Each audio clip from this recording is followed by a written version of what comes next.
सभी फौजी भाइयों को नमस्कार, जय हिंद, वंदे मातरम। स्वागत है आप सभी का आपके अपने यूट्यूब चैनल स्टडी जोन 2.0 में। साथियों, Indian army Agniveer GD tradesman clerk nursing किसी भी ट्रेड की तैयारी कर रहे हो उनके लिए ये क्लास रहने वाली है। मॉडल पेपर नंबर ये आपका तीसरा रहने वाला। कौन सा है? बिल्कुल तीसरा।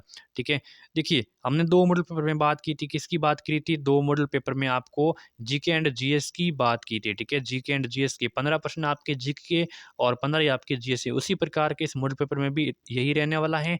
और कुछ एक दो क्वेश्चंस आपको करंट अफेयर के भी मिलेंगे और जीके इंपॉर्टेंट है और जीएस के बहुत ही उपयोगी क्वेश्चंस हैं। ठीक है, तो ये मॉडल पेपर नंबर तीसरा आपके सामने हाजिर है।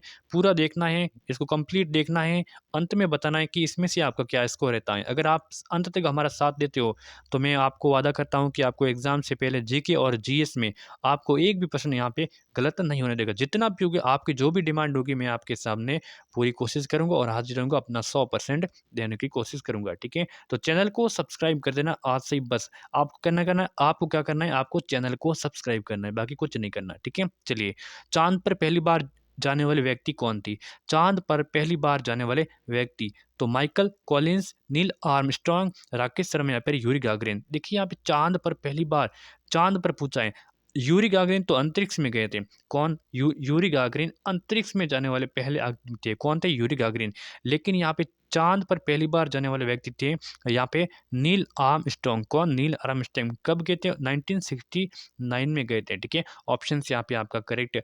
भारत के दृष्टिकोण पर यहाँ पे राकेश शर्मा के बारे में आपको कमेंट में बताना है कि राकेश शर्मा का क्या योगदान रहा। ठीक है, बहुत ही उपयोगी सिंपल क्वेश्चन है। ठीक है, चलिए अगला है कि एशियाई खेल 2023 में भारतीय पुरुष स्क्वैश टीम ने किसको हराकर स्वर्ण पदक जीता था? देखिए, एशियाई खेल 2023 में होता, उस समय भारतीय पुरुष स्क्वैश टीम ने किसको हराकर स्वर्ण पदक जीता? तो चीन को, पाकिस्तान को, दक्षिण कोरिया को या फिर जापान को? बताइए।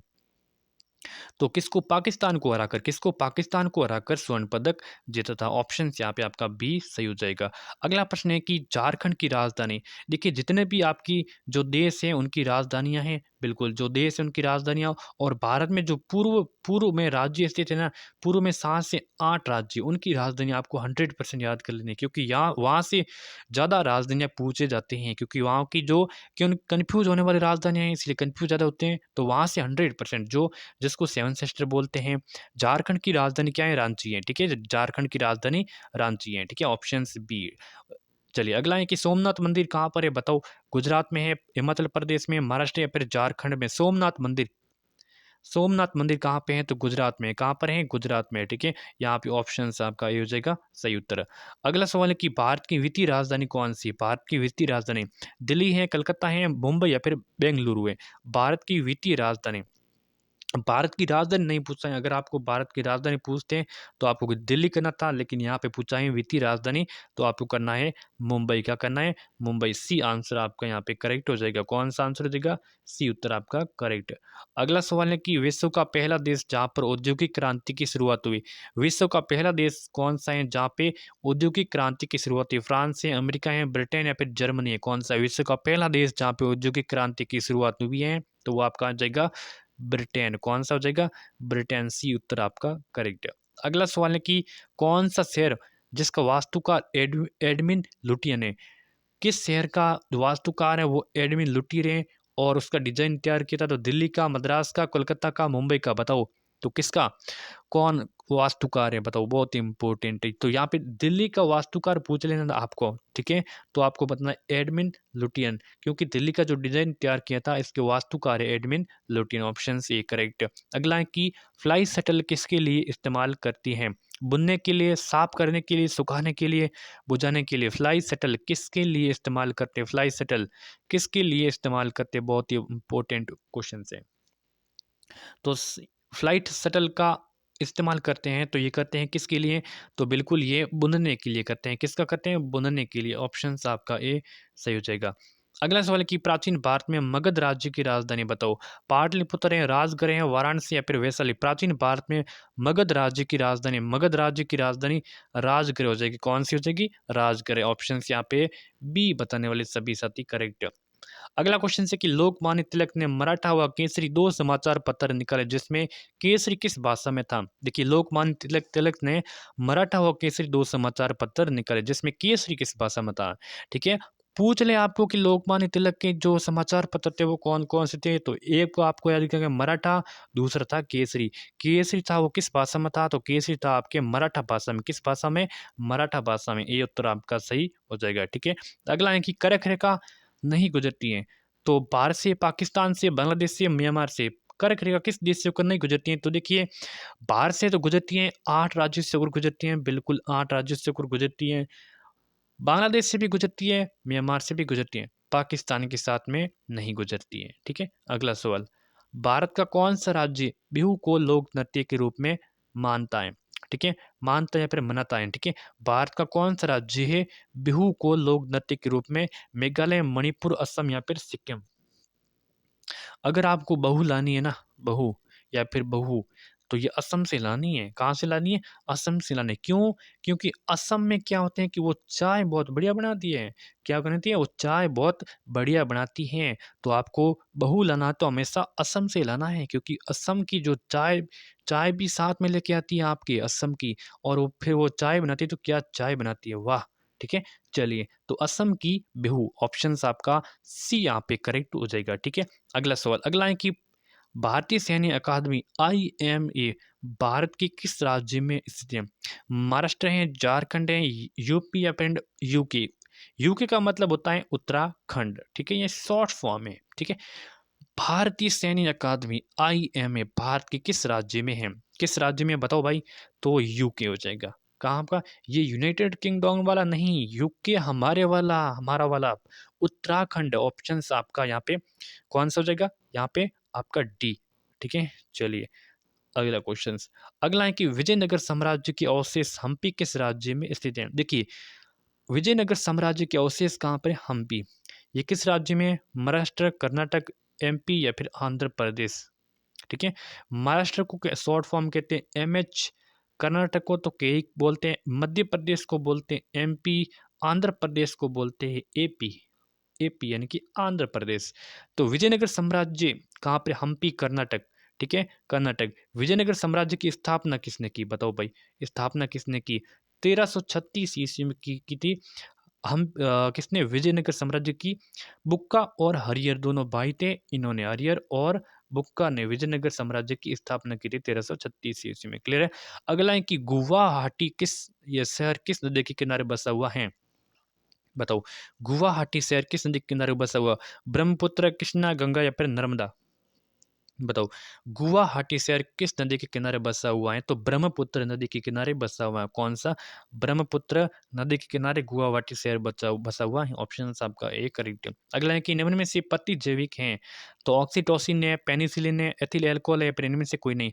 तो प्रतिजैविक कौन सा है, बताओ। तो यहाँ पे प्रतिजैविक हैं इसमें से, तो वो है आपका पेनिसिलिन। कौन सा है, पेनिसिलिन। बी उत्तर बताने वाले सभी साथी करेक्ट। नेक्स्ट क्वेश्चन से कि जनरेटर से कौन सी ऊर्जा प्राप्त होती है, बताओ। जनरेटर से कौन सी ऊर्जा प्राप्त होती है, तो यांत्रिक होती है, नाभिकीय होती है, गतिज ऊर्जा होती है, फिर विद्युत होती है। देखिए जनरेटर से जो ऊर्जा प्राप्त होती है तो वो कौन सी ऊर्जा प्राप्त होती है साथियों, बताओ फौजी भाइयों, तो विद्युत होती है। कौन सी होती है, विद्युत होती है। ठीक है, अगला सवाल, अगला है कि हवाई जहाज की उड़ान भरने से कौन सा सिद्धांत कार्य करता है। देखिए जब आकाश में, आसमान में हवाई जहाज उड़ान भरती है तो किस सिद्धांत पर वो कार्य करता है। हवाई जहाज जब उड़ती हैं तो उसका क्या भरोसा होता है कि इस सिद्धांत पर हम कार्य करेंगे तो उड़ान वो अच्छी से अच्छी भरेंगे।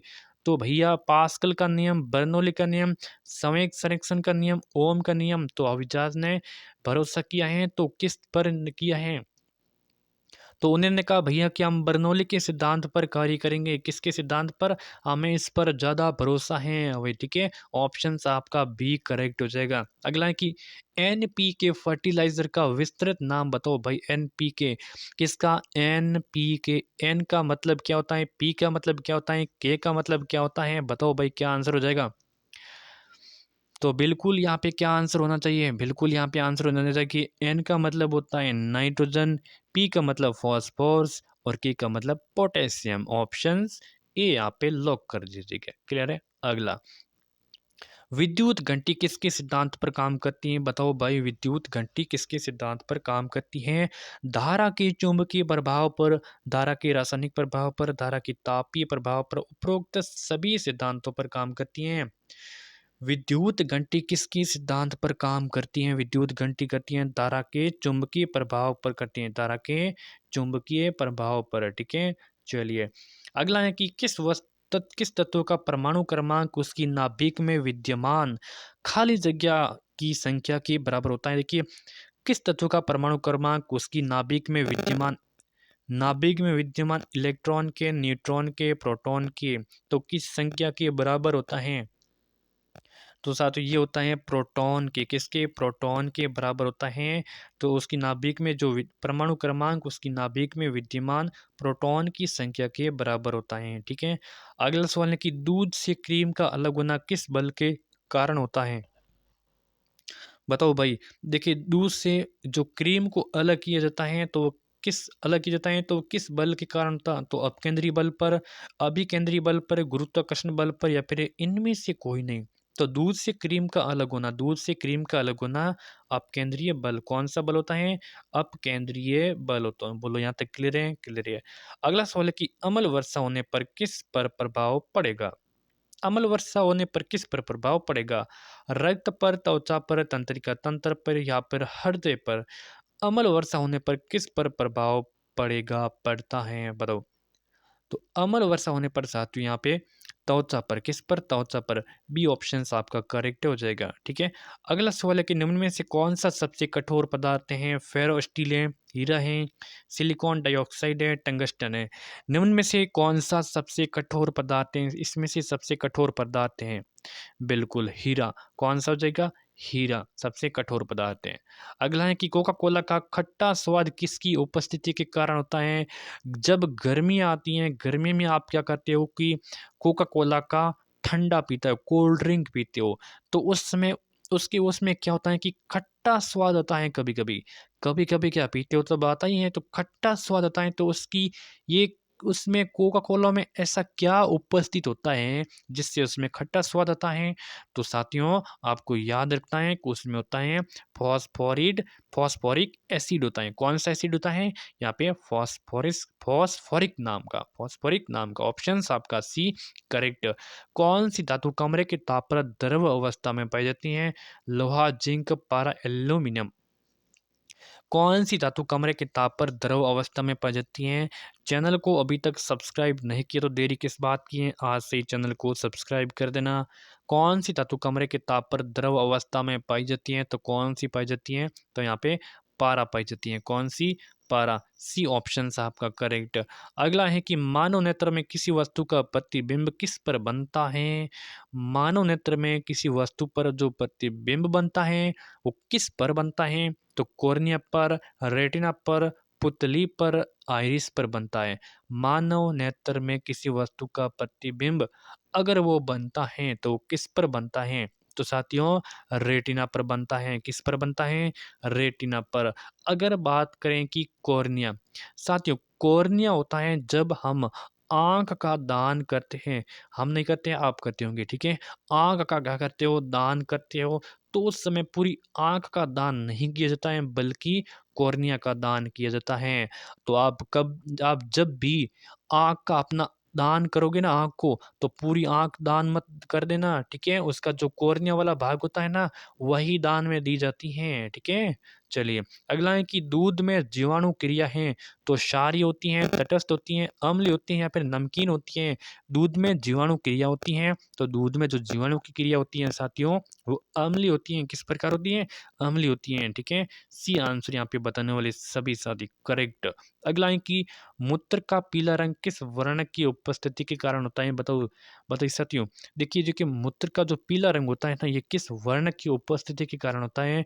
तो यूरोक्रोम के कारण, लसिका, पित्त, या फिर कोलेस्ट्रॉल के कारण? तो साथियों इसका कारण होता है यूरेक्रोम के कारण। किसके कारण? यूरेक्रोम के कारण। ऑप्शन आपका ए करेक्ट। प्रकाश तरंगे किस प्रकार की तरंग होती हैं? अनुप्रस्थ तरंगे, अनुदैर्ध्य तरंगे, दोनों, इनमें से कोई नहीं। प्रकाश तरंगे किस प्रकार की तरंगे होती हैं?